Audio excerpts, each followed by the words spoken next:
about our book, which is just out. Here it is. I'm just yours. It's about inequality and the way we live now. It's about the very rich, it's about the poor, and it's about the people in between, and the people between the middle and the top two who suddenly find themselves displaced, who used to feel like the top people no longer do, find themselves displaced by a superclass of the very, very rich.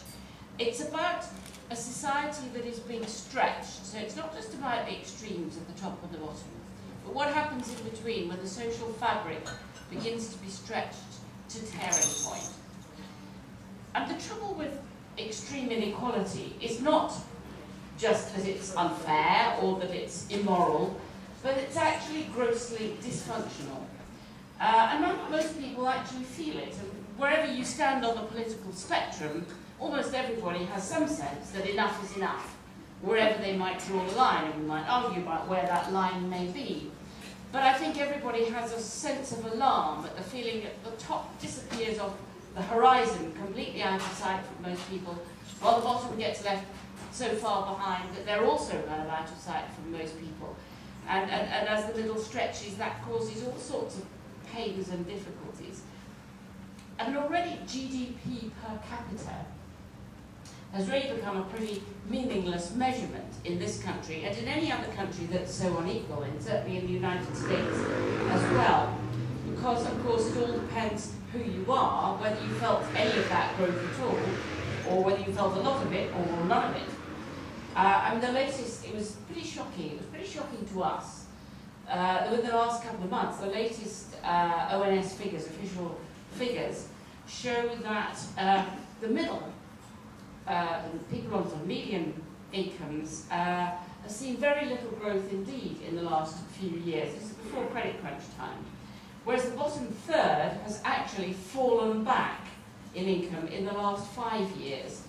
And these were supposed to be the great good growth years in which the government was boasting about how terrific we were and how well we were all doing. And when you look at those ONS figures very closely, you see that actually 80% of people haven't grown very much. Nearly all that growth that we boasted about happened in the top 20%, and actually most of it in the top 5%. So that the national figures really don't signify how people feel, and that success was pretty meaningless to most people. And they may not know those figures, because most people don't know figures unless they're poor, sad people like us who spend a lot of time looking at them very closely. But I think that there is a growing sense of resentment, of frustration, and of cynicism with politics, and a suspicion of statistics. We did a focus group with one group of people who said, are those the facts or are they just the statistics? So there's beginning to become a real sort of dislocation, no trust at all in what they think they're being told. And they may actually be quite right. I think we are a pretty unhappy and fractious nation, certainly on the charts of who's happiest, and these are the same statistics that have been taken right across the developed world for many, many decades. We've always come quite low, but we're pretty low at the moment. You know, is this a broken society? Well, I think we're probably not exactly broken, but I think certainly this kind of inequality damages a sense of well-being and health and of social cohesion. And I think those countries, certainly on these charts, always show that those that are the most equal, sometimes even if they're absolutely poorer, are happier countries than more unequal but richer countries. I think that how we share our wealth matters a great deal, and the evidence now is really growing on that.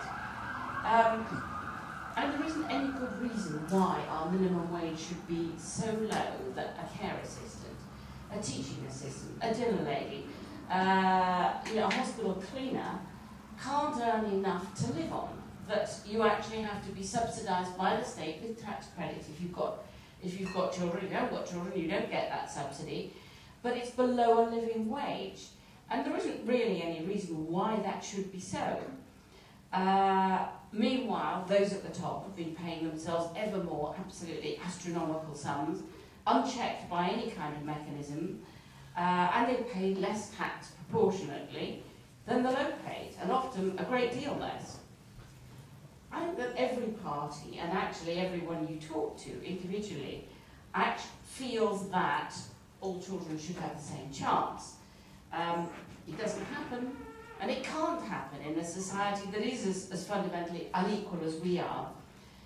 We're second only to the United States in terms of lack of social mobility amongst the rich Western nations. And the American dream is something that's been peddled forever, and it's extraordinary and quite shocking, and a lot of people find it very hard to believe because of the image of the classless society, that actually people are least socially mobile. Somebody born at the bottom is least likely to work their way up in America than in most other Western nations. Britain is sort of second to that. That there is a very direct correlation between inequality between top and bottom and what happens in the middle, and social mobility.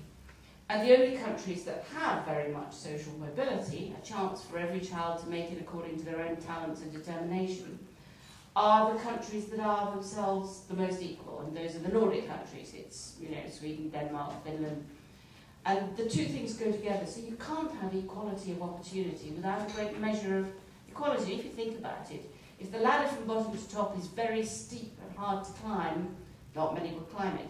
If it's short and easy to climb, many people will travel up and down it without much pain in either direction, and much more chance for people to fulfill their real potential. In this country, a middle-class child a child who's born middle class, has 15 times the chance of staying middle class as a working class child has of moving up. The other main theme, I think, in our book is that there has become an increasing tax aversion in this country. That in fact, if you want to put these things right, there has to be redistribution. And there has become a sense that all taxes are bad, that all parties compete to prove that they are cutting taxes as much as they possibly could. And we've wanted to show in this book some of the very good programs, projects, things going on, whether it's Sure Start for the under fives, the way that tax money well spent does real good, to try to redress some of that nihilism and cynicism that says everything the government does is always rubbish, your money is always better spent by yourself, government will always waste it. Of course, people can always point to things that are, you know, wasteful or haven't worked, or computer systems that haven't worked, or whatever. But I think one can point to quite a lot of the private sector too, if you look at huge investments that often doesn't work either. But there has become this sort of cultural attitude that government taking your money is bad and government spending your money is bad. And we wanted to try and redress that a bit and say, well, look here, these things that really make a huge difference to people's lives. I mean, some of them are directly provided by the government, sometimes they're things done by voluntary organisations paid for by the government out of tax funds. You know, we wanted to try and bring back some sense of enthusiasm that this isn't all hopeless and desperate and terrible. Things can be done. Other countries have done it, because we are particularly looking at those Nordic countries. And good can be done. It takes maybe many generations to make a real difference. It's certainly taken countries like Sweden decade after decade of deciding to head in that direction of higher taxes, higher spending, wonderful public services, and ending up with a much more equal society at the end of the day. And we're really asking the question, well, which do we want to be? Do we want to be more like America? Really ruthless, devil take the hindmost, Wild West? Or do we really want to go more towards a social democratic model of a Nordic kind? And our book is really describing what's happening to people wherever they are in society, and trying to identify why it is that even if people aren't quite sure why, people feel so dissatisfied and uncomfortable, because they suspect that a lot of people have their nose pressed up against a society which they're supposed to be part of, but they don't really feel part of, that they can see all around them a sense of luxury and success and extravagance. But a very large number of people, I'm talking about people in the middle, let alone people at the bottom, who don't really feel that they are part of it. And we just feel it doesn't have to be that way. David, I'll hand over to you for a second.